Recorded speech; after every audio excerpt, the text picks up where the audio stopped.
మనిషి తాను చేసే పనిలో ఆనందం అనుభవిస్తున్నాడా? ఉద్యోగమైనా కానీ, వృత్తి అయినా కానీ, ఇంట్లో పనైనా కానీ ఆనందం అనుభవిస్తూ చేస్తున్నాడా? ఏమిటి వెట్టి చాకిరీ అనుకుంటున్నాడా? చాలామందికి పనిలో ఆనందం అనుభవించడం లేదు. అబ్బా, ఈ చాకిరీ చెయ్యలేక చస్తున్నాం అని తాము చేసే పనిని విసుక్కుంటూ ఉంటారు. ఉద్యోగం కోసం నానా అగచాట్లు పడి, వాళ్ళ చుట్టూ తిరిగి, వీళ్ళ చుట్టూ తిరిగి కష్టపడి సంపాదిస్తారు.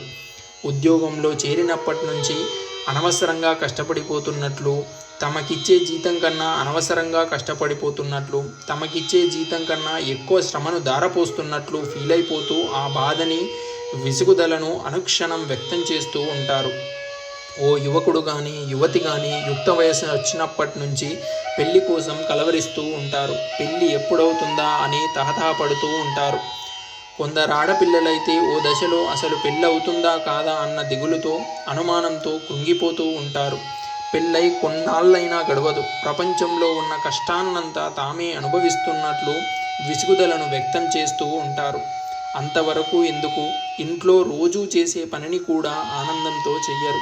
ఇల్లు శుభ్రం చేసుకోవడం, కూరలు తరగడం, వంట వండడం వెట్టి చాకిరీగా భావిస్తారు. మనం చేసే పనిని ప్రేమించగలగాలి. ఆ పనిలో ఆనందం అనుభవించగలగాలి. కూరలు తరగడంలో, వంట చేయటంలో, చక్కగా వండించడంలో ఆనందం అనుభవించగలిగితే ఆ పని ఎంత సులువుగా, హాయిగా ఉంటుంది. ఆ భోజనం ఎంత రుచిగా ఉంటుంది. ఆ దృశ్యం ఎంత కనుల పండువగా ఉంటుంది. ఆ ఇల్లెంత కలకలలాడుతూ ఉంటుంది. సహజమైన శ్రమలో ఆనందం పొందగలిగే స్థితికి మనిషి చేరుకున్నప్పుడు అసహజమైన కష్టాన్ని కూడా భరించగలగడమే కాదు, ఎంజాయ్ చేయగలుగుతాడు. శరీరానికి ఏర్పడిన నొప్పిని, మనసుకు కలిగిన గాయాన్ని ఎంజాయ్ చేయగలుగుతాడు. ఇది తమాషాకు, వేడుకకు చెప్పటం లేదు, నిజం. ఎవరో అసాధారణమైన వ్యక్తులకు మాత్రమే సాధ్యమయ్యే ప్రక్రియ కాదు, సామాన్యులు సైతం అందుకోగలిగే ప్రక్రియ.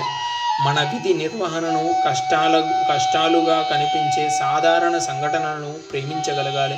అలా ప్రేమించగలిగితే శక్తి ఎలా లభిస్తుంది? ఇవన్నీ కల్కి ధర్మంలో ముందుకు పోయినా కొద్దీ లభిస్తాయి. కల్కి ధర్మం లోపలకు పోయినా కొద్దీ ఆ మాధుర్యాన్ని గ్రోలగలుగుతారు. అహంకారం అని చెప్పుకుంటున్నాం. ఈ అహంకారమే అనేక అనర్థాలకు మూలమని తెలుసుకుంటున్నాం. ఈ అహంకారంతో పాటు అనేక ప్రలోభాలు మనిషిని ముసురుకొని పట్టి పీడిస్తున్నాయి. అవన్నీ అతన్ని విడిచిపెట్టి వెళ్ళిపోయినప్పుడు జీవన్ముక్తుడవుతాడు. ఆ విముక్తి లభించటానికి ధ్యాన మందిరంలో అద్భుతమైన దీక్ష ఇవ్వబడుతుంది. దీక్ష అంటే మామూలుగా కన్నులు మూసుకోమని చెవుల్లో ఉపదేశం ఇవ్వడం కాదు. భగవాన్ పోర్ట్రేట్ ముందు మోకరిల్లి ఉన్నప్పుడు ఆయన 9 మంది శిష్యులలో ఒకరైన జ్యోతిర్మయి గారి ద్వారా వారు పొందిన ప్రాణశక్తికి భగవాన్ నుంచి సరాసరి వచ్చే శక్తి తోడై భక్తుల శరీరాల్లోకి ప్రవేశించి ఒక్కొక్క ప్రలోభాన్ని బయటకు నెట్టివేస్తూ ఉంటుంది.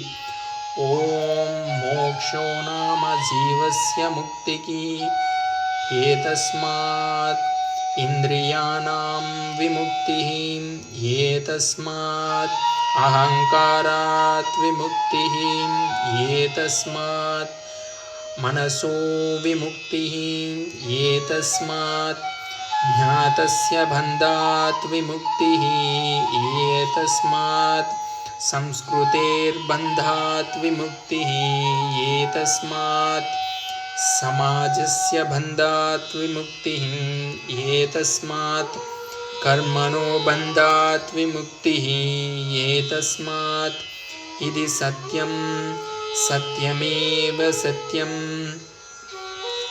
ఇది నిజం. శ్లోకంలోని ఒక్కొక్క చరణం వెలువడుతుంటే శరీరంలోంచి ఒక్కో మాయ బయటికి నెట్టివేయబడుతున్నట్లు స్పష్టంగా తెలుస్తూ ఉంటుంది. ఇది అనిర్వచనీయమైన అనుభవం, థియరీ కాదు, మహత్తరమైన అనుభవం.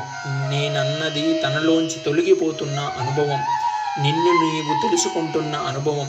ఒక్క కల్కి ధర్మంలోనే ఈ అనుభవం సాధ్యమవుతుంది. ఓం సచ్చిదానంద పరబ్రహ్మ పురుషోత్తమ పరమాత్మ కల్కి అవతారాయ నమః.